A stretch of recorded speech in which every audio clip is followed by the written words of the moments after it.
Thank you for joining us today, Joshua. So, Joshua, how are you doing? How you? I'm I'm fine, bro. I'm okay, bro.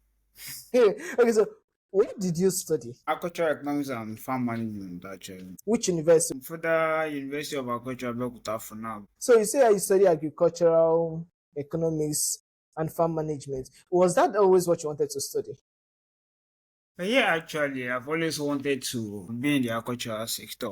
That was like my focus then, and then I went for it. People ask, they say, "Did you really pick this course?" I said, "Yes." I said, "Yes." That they didn't give it to me. Okay, I'm actually interested in your thought process of why you actually picked this particular course. Actually, even from secondary school, I've always wanted to do agriculture. I feel like agriculture is future. Don't let me use words. I feel like agriculture was the future now, so I wanted to do something that is innovative, that is forward thinking. That was basically it. Okay, so your university that you picked, sorry, what was the name again? FUNAB. Okay, out of all the universities in Nigeria, Yeah. you decide to pick FUNAB. I mean, there must be a reason behind that. Yeah, FUNAB is big on agriculture, one of the biggest agricultural school, and it's closer to where I live, in the same state as my place, so it's easy for me to just say, okay, let me go to FUNAB. That's basically what the institution is. Okay, that's all nice and fine. But I'm actually curious. How long did it take for you to get the admission? Because let's face it, when it comes to Nigeria, and a lot of students spend 2 years, 3 years after secondary school. So weirdly Mhm. enough, when you're in secondary school and they tell you, oh, you might end up spending like 2 years before you get into university, you always shout, God forbid, God forbid, God forbid. So, but then we get to that stage, you realize that, oh, it's not actually God. God didn't even forbid anything. So I'm curious, how long did it take before you got the admission? Not long, because immediately after on school, I went for pre-degree in FUNAB, like a preschool before under level, Oh, so I did a 1 year pre-degree straight up after immediately after school. And then during the pre-degree I did my though I've done my YA before the pre-degree. It's something you need before you can do the pre-degree. So I did that and then did jam while doing the pre-degree. So by the time I was done with the pre-degree, my jam, my work, my pre-degree scores, I got into for now straight up under level, you know. So I didn't waste any time. you decide to go for pre-degree because why? The normal route that we know that most people students like to take is like, I want to take post TME, I want to take jam, and then I'll go for post TME, and then I would score high and get admission. Like, why did you decide? Okay, instead of me going through this stress, let me just go through pre degree. For me, I've always been a dedicated person, a principled person, someone that know what he Interesting. wants basically. And I don't say that to brag, that is basically me. So it's something that okay, I think of it and feel like cut the stress off. Determination, that kind of stuff. Okay, what is the better way to go about this? I don't have the luxury of time to stay 1, 2, 3, 5 years, that kind of stuff. So it's like a calculated move though. So that was it. Finish school, PD, jump, school straight up. Well, for because we know that some of our viewers might be students in the university. So for students in the university, so are you telling them that okay, when you're done with your secondary school, rather than just waiting to do jam, just go straight into pre-degree, or depending on what the university want to go to calls it. It depends actually. It depends on your situation. People finish school and do WAEC and jump at the same time. When you do WAEC and jump at the same time and let's say your jam didn't work out. Let's just say your jam didn't work out. There are things you could do at that moment. You can decide to do PD, just like I did. You can decide to go to a polytechnic just for you not to be at home. Sure you get, but that will take you another 2 years close, then start again. You can decide to do or IJMB JUPEB. They do that, so that will even cut the 2 years of the polytechnic shit. Sorry for that. That will cut the 2 years of the polytechnic, and then you do a 1 year JUPEB, and then resume to 200 level straight up. That's another way to cut the timeline. So there are several ways you can go about it if you don't want to, because this JUPEB and IGMB I've talked about, they're expensive. If you want to go the poly way, you can do that just for you not to be at home. Do the 2 years, or is it 3 years they use? Then you are literally not staying at home, you are moving forward. You get what I'm saying? So it's just calculated move. Some people can decide to say, okay, this period of year I'll be at home. Let me use it to do something. Let me learn Okay. something. Those kind of stuff. So it depend on the situation or what you want. Okay. Talking about the area of let me learn something. What tribe are you from? Tribe. Mhm. Yeah, I'm a Yoruba boy, Okay. Yoruba man. So now talking to Okay. the area of learning something, there is something that is actually very common in the area I grew up in. I grew up in Lagos, surrounded by Yoruba guys, Yoruba people. So there is always this idea that okay, the moment you're in the secondary school, you start learning a trade, either tailoring, shoemaking, just and like handwork. So did you do any of that? Yeah, I did. I started going to a business center where we learn computers when I was in GSS 1. Immediately after primary school, I got to GSS 1, and during breaks, during midterms and the rest, I went to a business center. My mom is big on you have to know how to do something. You have to have something you do. So immediately I got to a junior secondary school, I started going to business center. We learn computers, type, do printing and the rest. So that's it. And then for the sake of staying at home during the year period, it depends on what you want. If you sit down and look at it, okay, you might decide to do something that also aligns with your future, aligns with your goal or what you want to study in school. Do you get? If I want to be an engineer now, like I want to go and study engineering, it only makes sense for me to do something that is in line with that. If I want to go and do computer science, it only makes sense for me to do something that aligns with that. So Okay. like that, you're not wasting time. You're still in your lane. That kind of issue, that kind of stuff. Okay. Talking about what you want to study. As I said earlier, some of our viewers might be people in secondary school. How do you determine what you want to study? Is it pertaining to passion, or is it pertaining to analytical aspects, which means like when I was thinking of what to study, I was very analytical in the aspects. It wasn't really about passion. It was about researching and finding out, okay, this one money go day. So what do you think? Should it be about passion, or should it be on the analytical aspects, or should we listen to our parents? Because there are some parents that decide, you should be a doctor, no, you look like you should be a lawyer. So what do you think? All these you just mentioned can be right.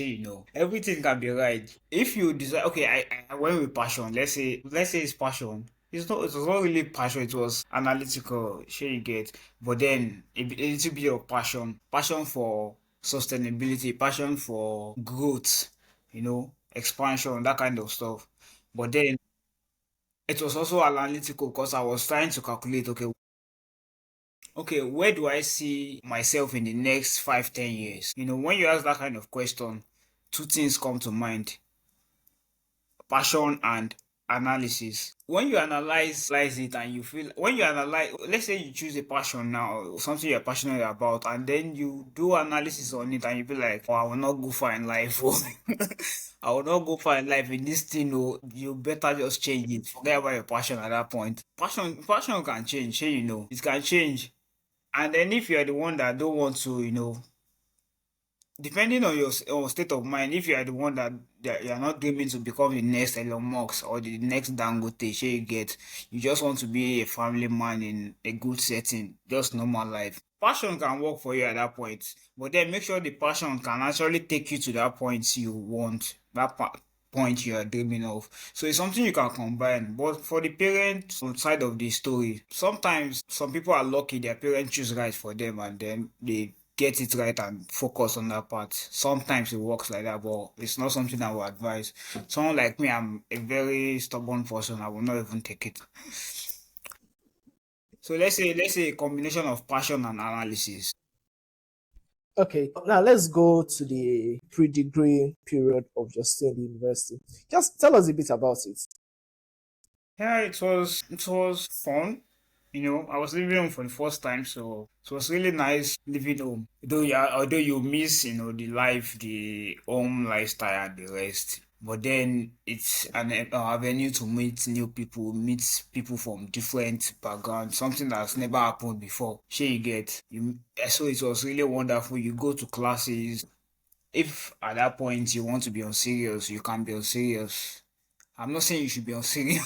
I'm not saying you should be unserious, but you can be unserious because it's like failing early. Sure, you get if you fail at that point, maybe you guess maybe it will get into your head that I need to be serious about life. So it's an avenue to set things in place. Basically, whether it's bad or good, at that point it's early. You understand what I mean Okay. by it's early? At that point, it's early. So whatever you do, although it will affect you, it will affect your journey, but it's a point where you can actually feel early, get it right early. So depending Okay. on you. Okay, you said that this was the first time you left home. So what how was the feeling like? Because this was the first time you are leaving your house, first time you are living somewhere you're used to. So just walk us through what you felt, how you were able to overcome if you felt any negativity or something like that. For me, it was fun. Many peer pressure and the rest. And at some point, you have to determine the area you want to go in your life, whether you want to be a bad person or you want to be a good person or you want to balance it. I don't know if there's anything like that. So, but it was actually fun. Lots of peer pressure. That is the point where your training from home will show whether you actually received the right one or you didn't receive it. So at that point but basically it was fun. Let me just say it like that. Did you have any expectation before you went to university for the first time? Expectation, I don't actually raise my hopes like that, but I was, I chose something I was passionate about and I wanted to see it work. I wanted to, okay, how does this even work? How does the university settings work? No one is telling me to come by force to school 8 o'clock in the morning. No one is telling me to, stay on the assembly ground. No one is, that kind of excitement. But it was so expectation. No, I think I would say the only expectation is a free life. So did you have that free life that you expected? Yeah, I had it. I had the free life. I was able to visit any of my friends without mommy saying you cannot go. That kind of situation. So basically the free life was there. But at some point you don't get free again because you start disciplining yourself before someone was disciplining you. Now the discipline you have to be the one to discipline yourself this time. Say, no, I cannot go there. No, I have to read at this point. Okay. Let's now go to the financial aspect of the students. So, how was your finances like? Like, if you were to grade yourself, comfortable spending or struggling, like, how was your finances like when you were in the university? Finances. I'll use the word fair. It was fair. I don't have silver spoon or gold spoon. So, so you just have to balance things. But the finance was fair. Sometimes you overspend and then you have to call mommy and be like, mommy, I said, oh, that kind of stuff. But it was actually fair. And then, Did you no, you can go on. continue? Yeah, I wanted to say at some point, if mommy says, okay, this money you are taking is for 1 week, I'm not sending anything. So, at that point, you said you are supposed to be a mathematician and calculate that you cannot go broke. So, that stuff like that. So, it was like that Okay, basically. okay. So, while in school, did you ever engage in any side also? Side also. Yeah, when I finished my PD, like I said, the learning part of it, when I finished my PD, I started going to a printing shop where we do in 3D print stuff like that. So in my 100 level, 200 level, 300 level, I was printing. So I have guys back home. All I do is take jobs, or even if the job is not in the school there, the job is around, is in my home back there. All I have to do is take the job, send it to my guys that I work together with. they do the job, they send it to my customer, I get the money, I pay them, that is it. So I don't even need to be present. So I just run the business like a ring in from my room there in the school. So that was the side also I would say I did. Okay. So while in school, did you stay in the hostel or you stayed off campus? I was off campus, even in my PDF, I never stayed in the school still. Why? Because I I was talking to one of my guests, previous guest. She was like, it's very, very like kind of advisable for someone that is just starting out to stay in the hostel because you get to meet people. True, I stayed in the hostel. You get to meet people, you get to experience some things that well normally you won't experience. So I'm wondering why didn't you stay in the hostel? Because I know off campus was expensive. Yeah, off campus is expensive, but the truth is, even people in the hostel wants to stay off campus. You know, am I wrong? Well, Yeah, even people in the hostel wanted to stay off campus when they started. And meeting people, I feel like you actually meet people outside than inside. You know, I've never gone to a boarding school. I've never stayed in a place where we are parked, that kind of stuff. So I think it was just good for me to be outside campus there. okay. Did you have a roommate? Yeah, I did have a roommate. Even in my PD, I did have one roommate. So that was just few months. When I got to the main campus, also one of my friend that was we were in PD together. We decided to stay together in the main campus, and right from my under level till my final year, we were together. So I had a roommate basically. Okay, wait, so if I get you right, you had a roommate, someone different when you were doing your pre-degree, and then you then have another roommate from your year one to your final year. One roommate. Yes, Like you never changed the guy. just that's it. No, no. Wow. When you meet someone that you are compatible with, like you can live together, it's just someone that doesn't give you too much stress. Okay. Well, I had one roommate like that, but the rest were trash. Let's now talk about living arrangements because let's face it, two of you are guys, and we know that one of them want to bring babe. So how do people arrange yourself? I think maybe I feel like maybe all the arrangement we had was also a good one that made us coexist. It's like we are living in the same room together, but also doing things differently. I don't know how best to explain that. Okay, we coexist in the same room together, but then everybody, we don't cook together. I know people do that. We don't cook together.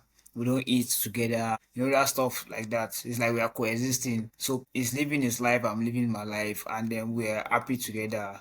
Friends, basically, we do all that things together. But things you need to do on your own, you don't have to disturb me with it. Things I need to do on my own, I don't have to disturb you with it. So it was like a good arrangement, and it's not something you have to do. You will sat down and say, okay, this is how we should be living, but it just happened to be like that, and it was really fine by us. And at the point, at some point where we have to do things together, you do things together.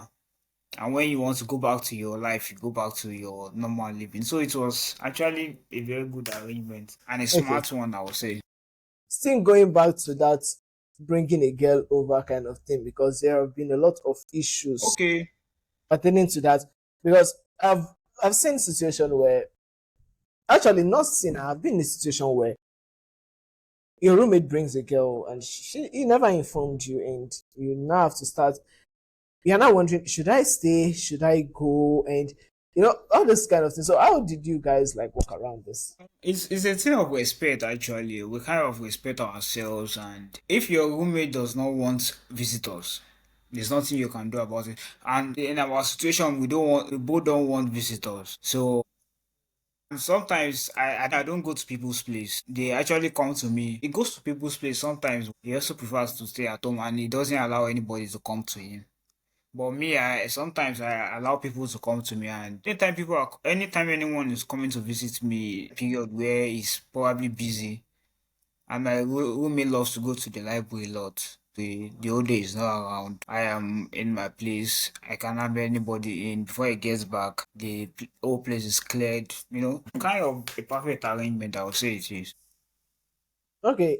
Another question I have is when two people are staying together, I'm pretty sure at one point there'll be friction. Pretty sure at one point there will be like disagreement. So how do you guys resolve that? For I and my guy, I would say the whole years we stayed together, I don't think we actually had we never had like a um face to face disagreement, that kind of stuff, you know. There were some points I had some issues with him I didn't like. All I had to do was send a text message and be like, okay, guy, this thing must stop, that kind of stuff. And then okay, he says, all right, no problem. Or if he has an issue, all he has to do is call me and talk about it. So we're just talking things out, no argument, no fight, nothing. Respect, Okay, basically basically. you Respect. resolve your issues online via text. No online. For me, I'm not someone that likes to confront, sure you get. So I can decide to send a text message instead.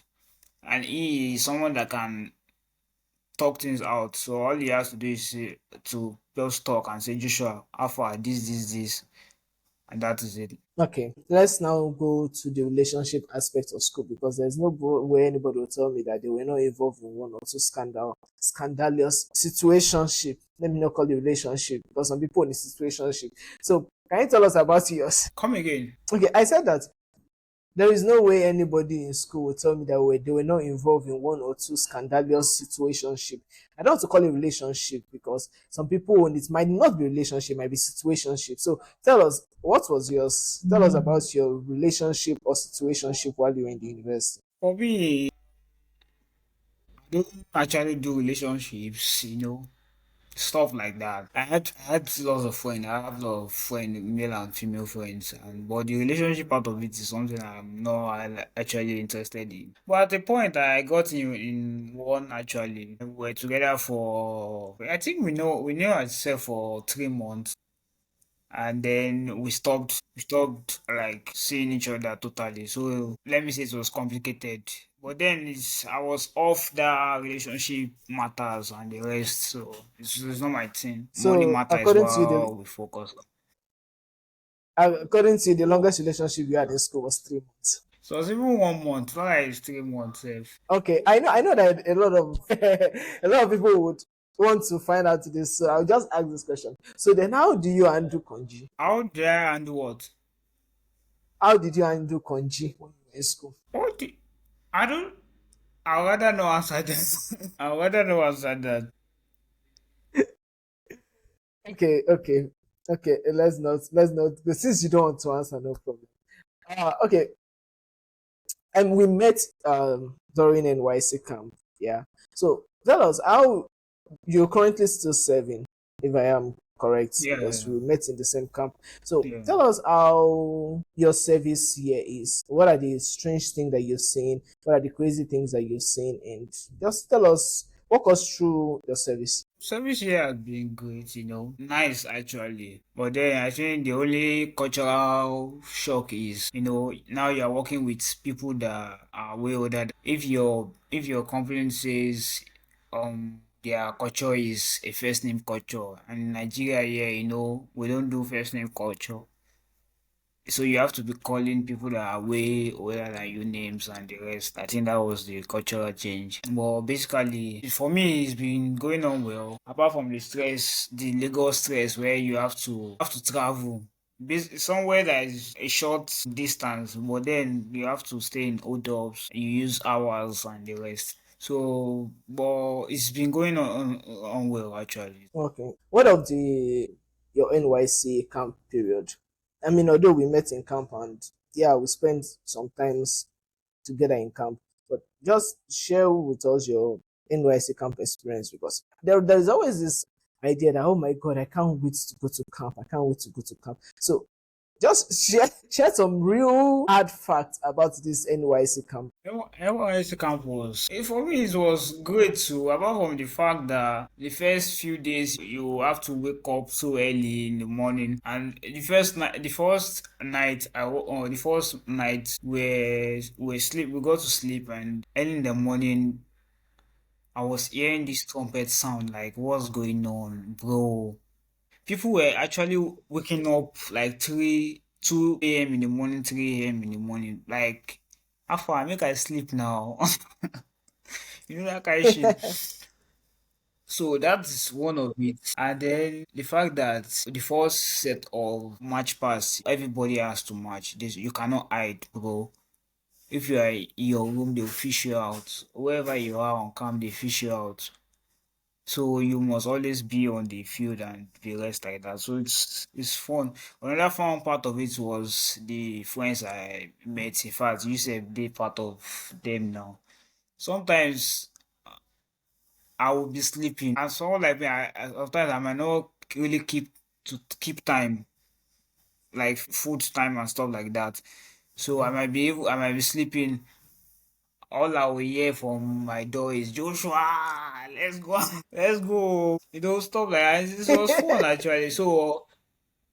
So it got to a point where I don't even put my mind to the break times. I know my guys will come and call me that stuff. When they come and call me, and it's always a big moment actually. Get to go out, be on the queue, do some magu magu, make yourself be in front instead of be at the back, stuff like that. But it was camp was fun too. Apart from the fact that I got sore throats I could not deal with.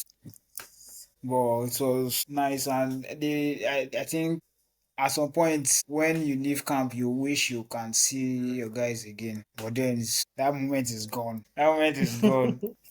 Okay, so I think when I met you in camp, you were into solar energy, green energy, and I mean, Yeah. solar energy and agriculture. I mean, I know that there is a correlation between the two of them somewhere there, but how did you get into solar energy? The passion, okay, I said the sustainability passion and the greater good passion is there. But then analysis, when you do your analysis again and you be like, where I say plans will change, oh. That kind of thing. So when I did my analysis again and I was like, okay, I think plans has to change at this point. Though agriculture is what I wanted from the beginning. So I had to, go outside school and start learning solar engineering because I had plans. I've done my analysis and I'll be like, okay, I have some goals to achieve here that will be bigger than me being in agriculture. And it's something that even if I want to switch to agriculture, I can actually do some good in agriculture to why I'm, in the solar business. So that is why I switched actually. And then right now, what I'm passionate about and focusing on is building a business in the solar industry. Okay, when were you first introduced into solar energy? While you were in school, when were you first introduced to solar energy? The first time was 2020, actually, during COVID. We were all at home. I had a friend then that was, building, he works with the solar energy companies. They do installation and also I've been hearing stuff on it. And at that point, he called me, said he was coming closer to my area where I live. That I should show up now because I've been talking to him to come and teach me, update me on the stuff. So since he was coming closer to my place, I went to meet him on that site and I was watching him do what he does. So that was the point where I started, you know, that was my first installation actually. That was also my first installation 2020. So at that point, that was when I started. Okay, if I remember correctly, you recently traveled to Ethiopia, right? Yes, yes. It was pertaining to solar energy. So tell us, how did you come about going to Ethiopia? Because one moment Joshua is serving, the next moment Joshua is asking me about passport, the next moment Joshua is like, "Oh boy, I am in Ethiopia." So what got you through the process? How did it start? Yeah. I said, oh, at the point I said the passion has changed or the vision has changed to solar energy at the point, and it's part of the greater good, part of the things I have foreseen. Then okay, we need to be we need to be innovative, and in Nigeria here we need to do something that comes from us. We need to build things from Africa for Africa and the world, stuff like that. And our culture is something we can do in our culture too, but I want to like go more. I want us to build something that is useful for the world, not just something we build in Nigeria and use for Nigeria. We want to build stuff that other African countries can use, other everywhere in the world can use. So that was one of it. So I started looking for opportunities. I and my team we've sat down and say, okay, are the things we want to work on. This is the goal. This is the products we want to build. So the main reason why we went there is to be a technological exhibitor. So we have a project we are working on, and then there was opportunity to go and exhibit at Addis Ababa there. So we had to take the opportunity. We applied for it, and we won a seat at the conference. That was what made me travel. Okay, so just share us your experience of going to Addis Ababa. How did it go? What was the cultural shock? What are the things that you say compared to Nigeria? It was Addis Ababa is actually good because I think the journey was 5 hours. Yes, 5 hours, and well, the view is actually very beautiful. And then on landing, I had some few troubles landing, but then I overcome it so very quickly at that point, and then I kind of it was in the midnight. I got to my hotel around 2 a.m. in midnight, and it's something I had to reach out to because the niceness. Okay, let me say the people there are really nice actually. Because I met this guy. It was a stranger. I don't even know him from anywhere, and he was really assisting me in getting to come my hotel to come and pick me up that night. It was to him it was like nothing. You don't even have to pay me for it. You don't have to you know what I'm saying, in the Nigerian sense. I want you to thank me and give me some change to say thank you now. But it wasn't like that. No one was asking me for money in the airport. No one was I got there and the network was working. Nigeria airport network is Wi-Fi is. I don't mean to talk bad about my country, but it's just what it is. My network was working fine because if the network issue was the situation in the Nigeria airport issue, I would have had more troubles than I had. But it worked out fine, and they were really nice. The driver that came to pick me up was a very nice person. We had so many chats right there that midnight. The environment is really great, but then their government system is totally different from the Nigerian government system. But they let us go into that section. But at the program, it was a great opportunities for us. I met a lot of people, got to have partnership with a reputable person also, and that's will bring great success to us in my firm also. But it gave us access to more opportunities you know, meet more people, get more friends that are from like minds that are from other places of the world. It was a great experience. Okay, so getting to the program, I'm pretty sure you met a lot of amazing people. So what you're working on is in the tech space, right? So Yeah. comparing what you saw in Addis Ababa, that program, and compare it to the level of technology or the level of tech here in Nigeria, what do you think? I would say we are all Africans and we have so much more to do. There are so many prospects. There are people that are willing to do. There are capable hands on ground, sure you get. But then I think one collective issue everyone have is capacity. You know, capacity to build. We have all this stuff in our head, we have all this stuff we are trying to prove and the rest, but we don't have the resources to actually build these things.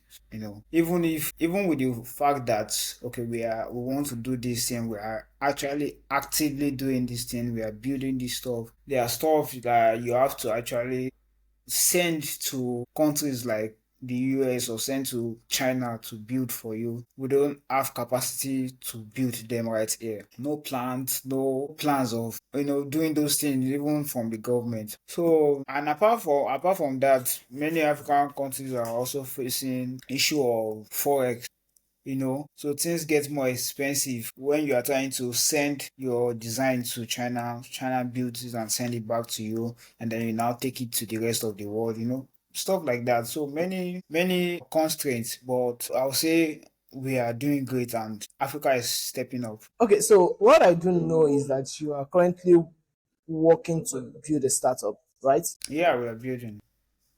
Yeah. So what are the challenges that you face as a graduate currently serving in Lagos State and trying to build a startup in the solar industry in Nigeria? What are the challenges that you are currently facing? Right now my hands are full. I don't have enough time.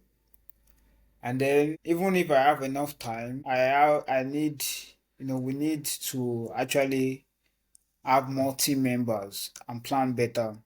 But then you don't have capacity to actually pay these team members or even get an office. You understand what I mean? So number one is on time because of the situation I'm in. Number two is resources. Resources to put yourself out there is one of the thing. And then you need to be able to convince your team members that okay, we are really working on this and it will work. Some of them are not serious. Not like they don't even buy into it. They are not serious about being involved. And at some point, you that since you are the founder, right? So you know what you want. You know the kind of people you want on your team. Sometimes you have to make decision of letting people go and letting people that are serious about the project stay. And let them keep seeing you that you are working towards success. Keep you have to set an example for your team members and keep showing them that okay, you know what you are doing. But other challenges apart from time and resources is the ability to actually let me say what was the word now, technological know-how of team members also. It's either you decide to choose or employ people that are professionals in what you are planning to do. They probably have not built a project like that, but you know that they are professional at this thing. Or you choose people that are graduates. They've done some of their, you can't actually call them professionals like that, but they know what they are doing. They will learn research and development. So as a startup guy, you don't have the capacity to bring in professionals because they don't want there are people that actually want you to pay them big, you get, and you don't even have the capacity to do that. So you have to stick with your research and development team. Day to day finding out, day to day studying to build.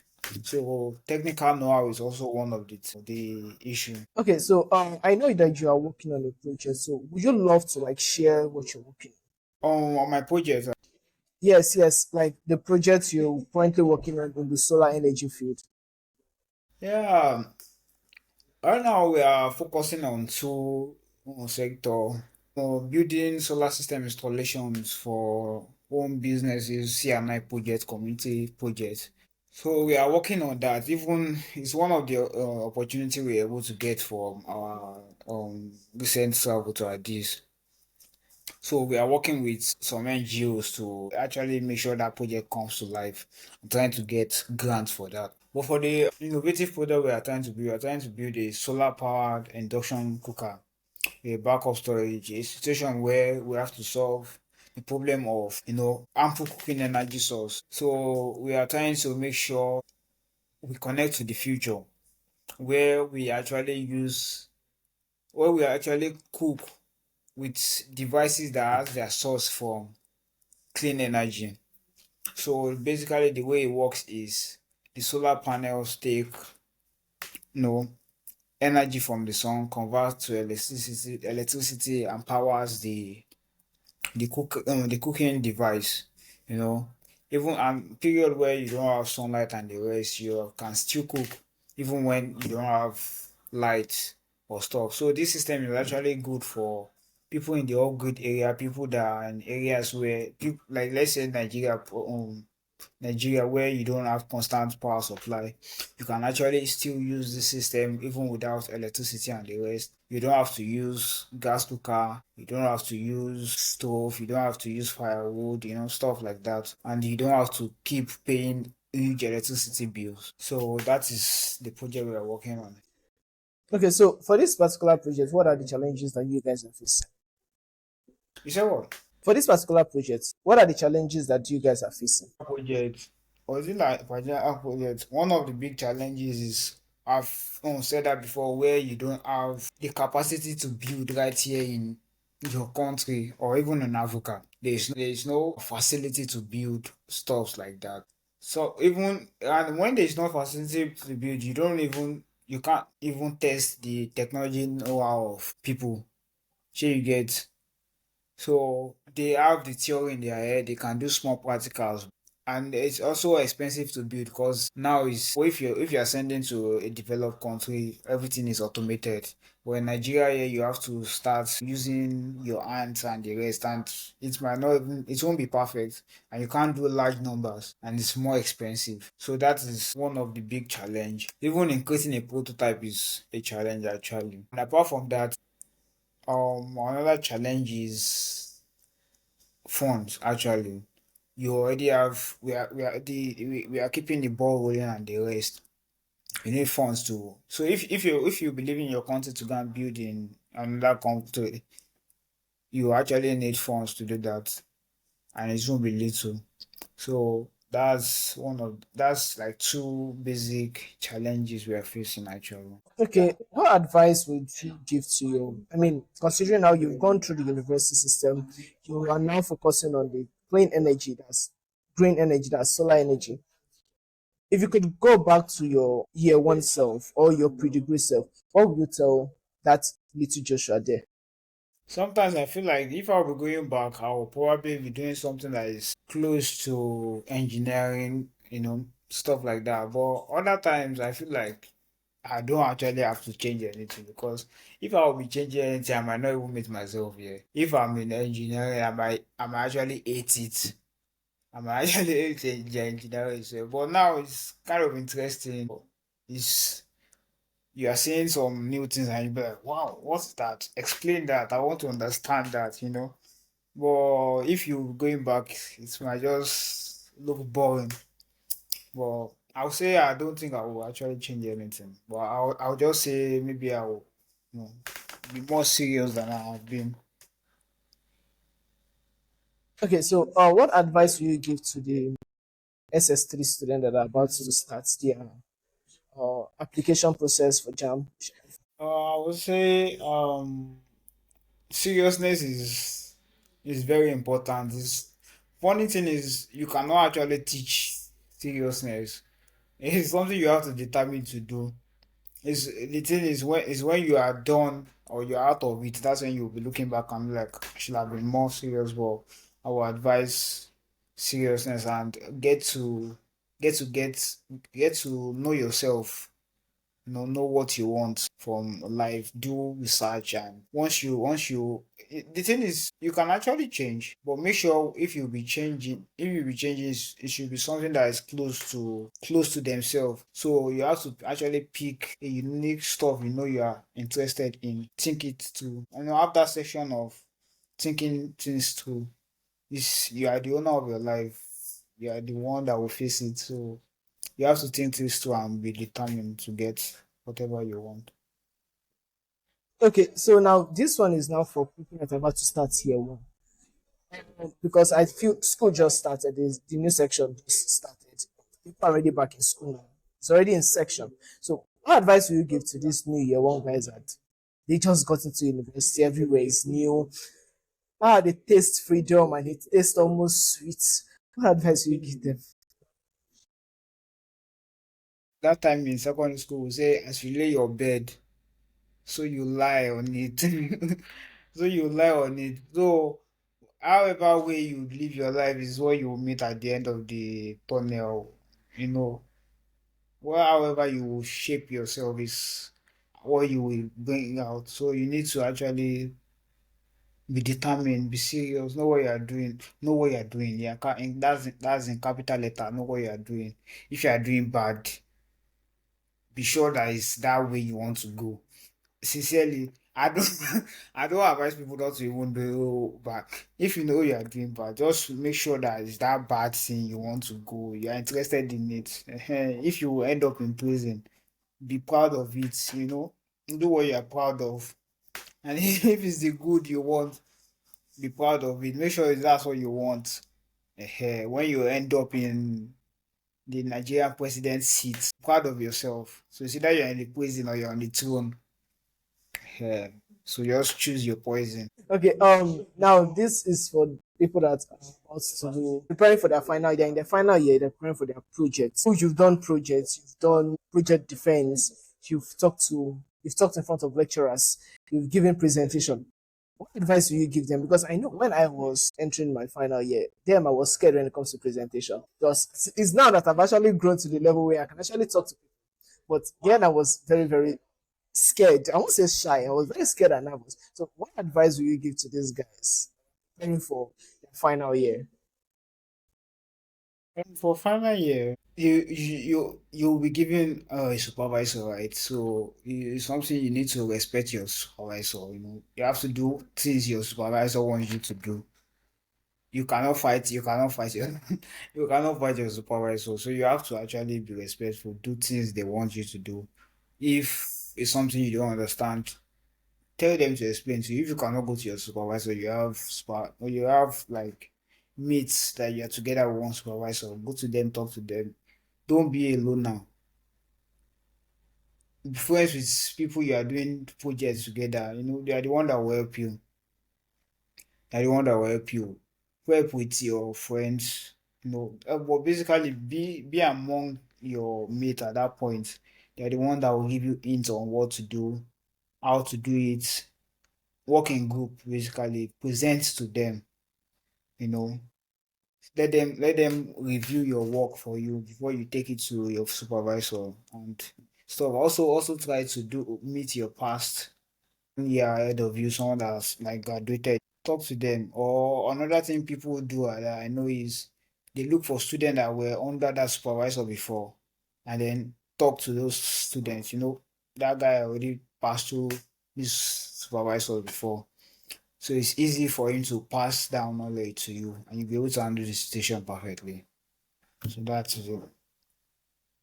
Okay, you said something about if your supervisor wants you to do something that you should do it. What if what your supervisor is asking you to do is not the right thing and is not actually ideal for you? What should you do in that situation? When I said that, I was focusing on your project actually. I was focusing on your project. Whatever your supervisor asks you to do on the project is what you should do. Anything that is outside your project, I don't know. I don't know about that. Okay. Um, while you're in school, do you have any negative experience, any bad experience that you would love to share? Okay, there was a time where I did a course. The course was like very easy now. This kind of course now. So I did the course. When I saw my result, it was forgotten, but it was a carryover course. Yeah. For my mind, I was like, why now? Why go, why go carry this kind of course over? They said, oh yeah, do verification and stuff like that. Or I decided to waive it though. Well, why I go do verification for this kind of thing? So I went back like the following section and did it, and I got my A in the course. But then there was a negative one, but I didn't actually know what caused it basically. But another thing is for our situation there in my school, I found out that using the past questions is also important. But it's something you have to balance actually. Using the past question is important. I went into a test one day, I never saw past question, did my best. So when we came out of the hall, I saw one of my guy was so happy, like from number one to the last, Baba did everything.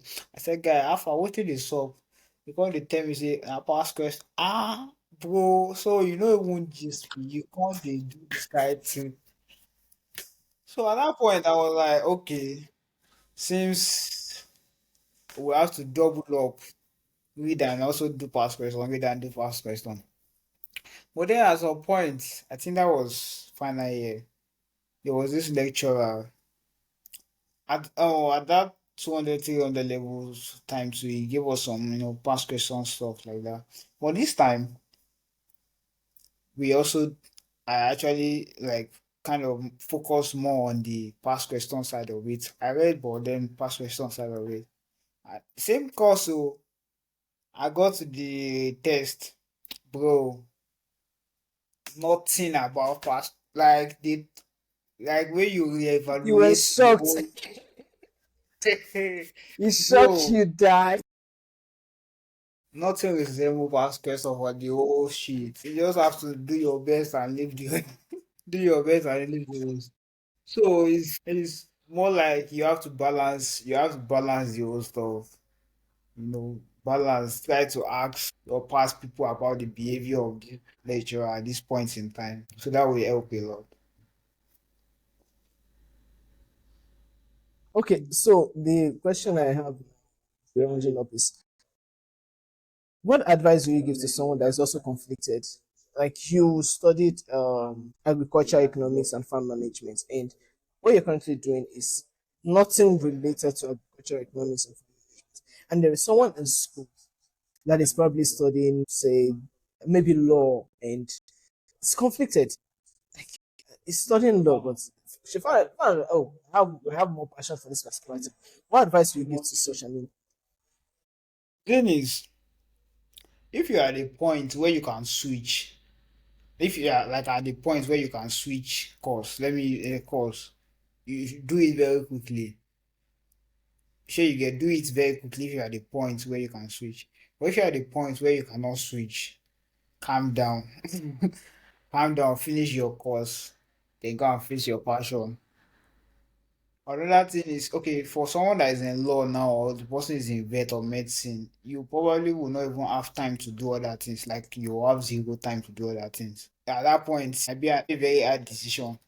It's either you finish your stuff and go and do your passion, or you cancel the whole. I'm not advising you to cancel. It depends on how strongly it is for you, how personal it is for you. If you're at the point where you can switch, switch quickly. If you're at the point where you cannot switch, finish what you are doing and go and, and go and do what you're supposed to do. If you're at the point where you can actually restart, you should do that totally. So that Okay, would be my advice for that. speaking of dropping out, have there No, ever I been didn't any ask situation anybody where to you felt drop like, out. To. wait, I know, okay. Or have there been any situation where you felt like dropping out while you were in school? For me, I didn't have any situation where I thought of dropping out. It's always an adventure for me. Like I feel like I'm actually there to meet people that matter, meet people that might be actually relevant to my future, my goals, and the rest. So it's not about if I drop out, what will I go and do? Because sincerely, if I drop out, what will I go and do? Even if I become a no, maybe if I become a billionaire at that point, I can decide to drop out and live my life. There's no point dropping out. Okay, And it's not like I'm overage. I'm in my balanced stage, so I don't need to drop out. okay. When I was in school, I've seen a situation where a lot of people are depressed. Like I had a friend that when if you want to if she's sweating depression. Did you ever, all through your stay in the university, ever be in a situation where you are okay, I won't okay, let me not call it depressed, but you are feeling some kind of negative emotion. It could be loneliness, it could be depression, just something around that. Yeah, it kind of happened, but anytime I have situation like that, it's not because of what I'm going to in school or what or about it's not about a course or about a lecturer or because I have exam or stuff like that. It's because I just want to figure out, what I want to do with my life. That kind of stuff. I need to figure out how to make it in life, how to achieve goals, how to, and I'm kind of person I don't like being stuck. I always want answers. If if I have this stuff troubling me about how I'm supposed to do something, until I get answer to that stuff, I will not be myself. I won't be I won't be normal. But then it doesn't mean it's affecting I don't know, but it doesn't mean I'm going to allow it to affect whatever I'm doing in in school at that point. When I'm in school, I do school stuff. When I'm back in my hostel, I do my stuff. So I didn't really have depression or disturbance towards school issue at all. Okay, we have this tradition. Okay, before I go, the final question. Remember this? There is this period of time where people were there is this particular saying that was going around: "School is scam, school is scam, school is scam," and majority of the people that were saying school is scam have never even been to the four walls of the university. So, my question to you that I've actually been to university, gone through the process, currently serving, I think you are in the right position to actually answer this question. Is school really scam? I won't say it's calm. School is not calm, because it's especially in our society here, it plays a huge role. Even if it's not something that aligns with what you are doing, so far you have you graduated, you have that early. I went to this social school and graduated. It doesn't matter. So the fact that school is scam is no, I don't think it's scam. Number one, you are more educated. Number two, you have more exposure. Number three, you've met people, you've known people, people you can literally like reach out to, that kind of stuff. I feel like if you are in a university like mine, you have exposure to more people than someone that just finished secondary school and is doing their thing. You know more people. You have someone that knows someone that knows someone, if you know what I mean. That kind of situation. You can also Yes, always, yes. the network is there, the exposure is there, and so I won't say school is calm. There are people that even have access to their lecturer if they have issue in anything they are or project. Let's say people that study engineering now, you have issue with what you are doing, something you can actually call your lecturer, reach out to your HOC and stuff like that. Someone that did not attend school or stuff would not have access to those kind of situations. So it's not. So why do you feel people always come up with this school is scam phrase or sentence? For me now, I could have just said school is calm. Why? Because whatever I did in school is not something I'm focusing on. So at that point, it's a definition to say school is calm because it's not defining me. That kind of situation. It's not defining me. So at that point, I can just go around. But looking at it deeply, it's actually not. It's actually not. Given all the explanation I've given before, it's actually not. So I feel like Okay, people that have also actually gone to school and are not doing things that align with what they did in school are also part of the people that preach this school scam stuff. Or people that go to school and pass, they are not serious with what they do in school. They are still not serious with what they are doing, but they are still making it. Tell you school is calm. But basically, it's not. okay. So, we have this particular tradition. Anytime we host in this podcast, where the previous guest leave a question for the next guest. So, the previous guest left a question. Our question is: Are you really happy with what you're doing? What I'm doing, I'm happy with what I'm doing. In fact, I'm basking in happiness. I'm happy with what I'm doing, like very, very happy. According to that tradition, you need to leave a question for the next guest. So, what will your question be? Because you don't know who the guest is going to be, whether it's going to be a male, female, but one thing's for sure, it's going to be a graduate. So, what question would you be leaving for the next guest? I think I'll pass. Let me pass the last question to the person also. Are you happy with what you are doing? Are you happy with what you studied? Okay, let's say it like that. Are you happy with what you studied in school? And is that what you are? No, you will have answered that in the podcast. But the question should be: Are you happy with what you studied? Okay. The previous guest also, she actually left two questions. The second one was actually for guys. Is why is it that guys are always treating girls like an object or a property? Gender questions, gender arguments. I don't know how to do it. I don't like doing it, so I'll pass. Okay. Okay, Joshua, thank you so much for your time. Thank you for joining us, and we appreciate your time. Thank you. Thank you.